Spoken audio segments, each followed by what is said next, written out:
What's up, y'all? It's a Project Photography back with another video, and today we have an incredible POV landscape photography shoot. And clearly I'm not in the place that I want to be shooting at, but today we're going to be shooting at Treasure Island Beach in Laguna, and it's a place that I've shot at before, but this time it's going to be different. As you can see, very dark out. But we're going to be shooting at sunrise, and I'm so incredibly excited because I don't really shoot places at sunrise that much. I really want to start doing that more because I feel like we should get a different breed of photos, and I've shot everywhere at sunset, so it's time to do the opposite, do sunrise. So today's going to be a really interesting video. I woke up later than I wanted to. It's like 5 o'clock right now.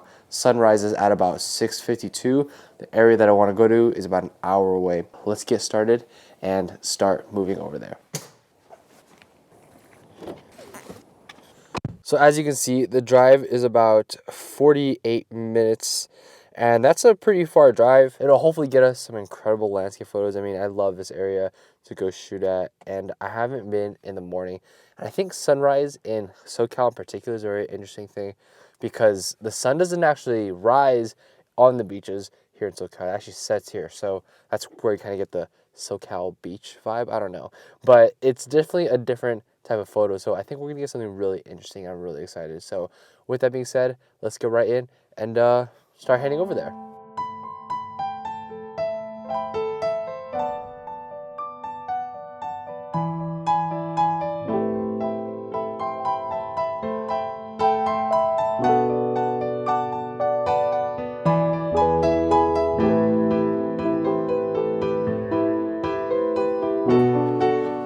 So now we're at the beach. Well, not at the beach, but we're in the area that the beach is in. And I thought it was gonna be way colder than it actually is, because when I was driving over here, it was like 37. It is not 37, it's like 51-ish. So not too bad. I'm not gonna freeze to death or anything because we're not prepared for 37. And as you can see, the sun is actually coming up on this side here, especially on this side. It's getting a lot brighter, and you can see the kind of colors that we're gonna get. Definitely much different. It's probably about 40 minutes, give or take, until the sun actually rises. So we got a few minutes to actually grab the compositions that we want, be prepared for when the sun does come up.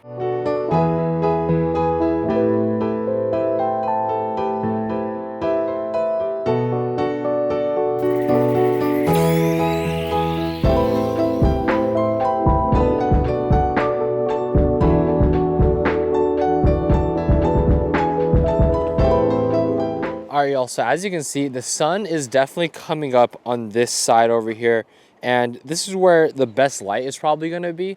So everything I shoot today is probably going to be aiming towards that side, unless it gets pretty bright, then I can probably shoot the other way. But for now, I think this makes sense to be able to shoot this way. And I think my goal for this shoot is definitely to get different and more interesting compositions, mainly because I have shot here before, and I want to challenge myself, grab some stuff that I didn't get before, and I think it'll be really interesting. So let's go ahead and take a look around and see what compositions we can grab. And the sun is coming up extremely fast, so we're just gonna go straight in and just do some POV photography. Not even gonna waste time. Let's just go ahead and do this because we only got one time to actually get these shots. So I'm excited, and yeah, let's do some POV landscape photography. Put you guys on my GoPro on top of my camera to get a first-person point of view so you can see everything that's going on. And yeah, let's capture some amazing landscape photography. What's up, y'all? We're behind the scenes, behind the camera, and we're taking some landscape photography images during sunrise. So this was a really interesting shoot for me. I feel like I didn't really capture the exact images that I want, but of course you make the best out of your situation. That's something we're going to talk about later in this video. So what I'm really trying to do here is see how the light is going to work out, right? Because the light is going to be coming up from the back of this kind of cliffside. I don't know how to describe it, but towards the left-hand side of the beach, and it's going to be really interesting to see how the light evolves and changes over time, as well as how the colors are going to turn out.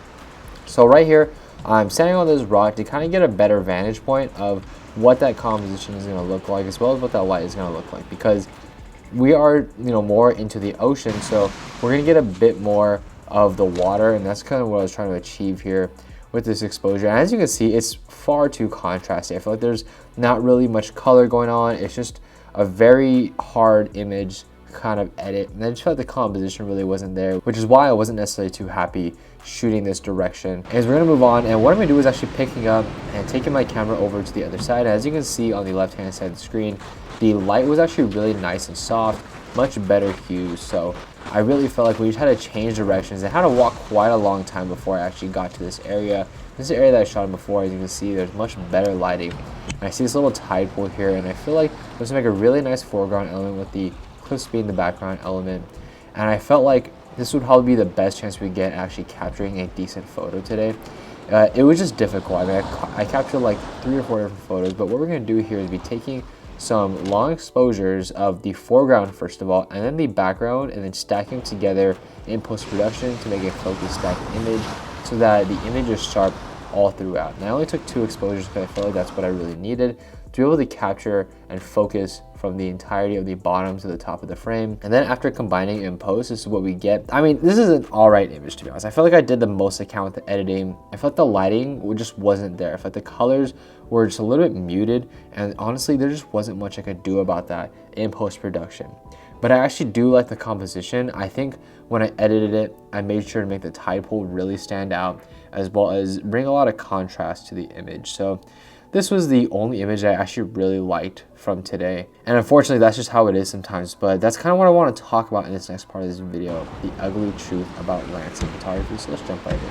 All right, y'all, so just finished the shoot, and I definitely got some interesting photos. I literally only got 2 photos, maybe.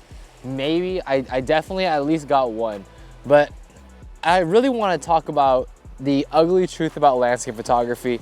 And I wasn't planning on talking about this at all, but I think it's really apropos to today, especially because you can wake up at 5 in the morning, get to your spot at the right time, do everything possible in your power to capture the image that you want, and just things simply don't work out. And that's just not necessarily your fault. That's just Mother Nature creating the images herself without you necessarily having any input. And that's nothing that we can necessarily control.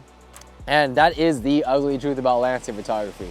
You can put all this work in to get the exact, time that you want and get to the location that you want at the right time, and set yourself up for success when it comes to taking the landscape image and just not get the right shot because of maybe how the lighting looks one day, or maybe just something is off. And I think that's the most difficult part about landscape photography, is that we have to deal with unprecedented environments and situations constantly, right? Like, we don't know how the light's gonna look a certain day. It could be completely cloudy, light doesn't even come up, and you just have to adapt to the situation and keep on trying to make the best images that you can possible with the cards that you're dealt. If the situation and the environment doesn't work out, then there's really nothing you can do about it, and that's totally okay. But that's really what makes me love landscape photography just that much more, because like, when you go out on a shoot, you just don't know what you're gonna get.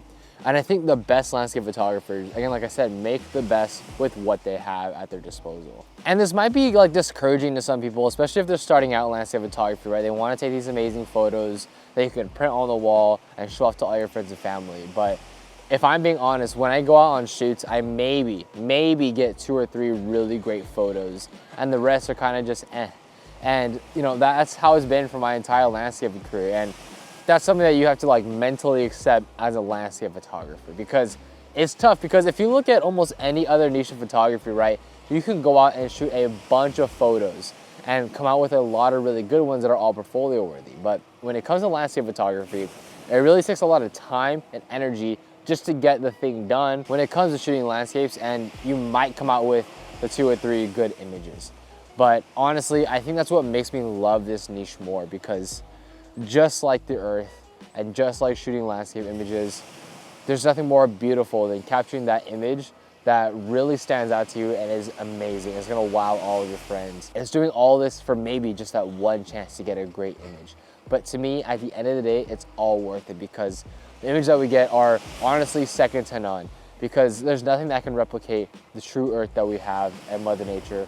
And I just think it's absolutely beautiful. But at the end of the day, it is the ugly truth about landscape photography. You can go out, do everything perfectly, and still just might not get the image. You can't control the lighting, you can't control how the location looks, and you can't control what the circumstances are gonna be. But what you can control is what time you get there at, and setting yourself up with the best compositions possible. So I was just thinking about it because when I was out here shooting, I got here at a pretty good time and the light came out extremely fast, way faster than I thought. And I thought the light was gonna be really nice in terms of the colors on this side where the sun was rising. Absolutely not the case. So that's why you saw me change direction and change course like super fast. Like I saw the light was not good. So I was like, you know what, we gotta just change it, see what the light looks on the other side. And we got one decent photo out of it. And you know what, it is what it is, but that's what makes you come back and want to get that better image next time. Again, I just love landscape photography. There's nothing like it. There's nothing like being in the elements of the world and just experiencing the beauty that is our earth. But anyways, guys, yeah, that's it. That is the ugly truth about landscape photography. And it is what it is, but I love it all the same. So anyways, guys, thank you so much for experiencing the world with me today. Please feel free to rate, comment, subscribe if you enjoyed the video, and I will catch you guys in the next one.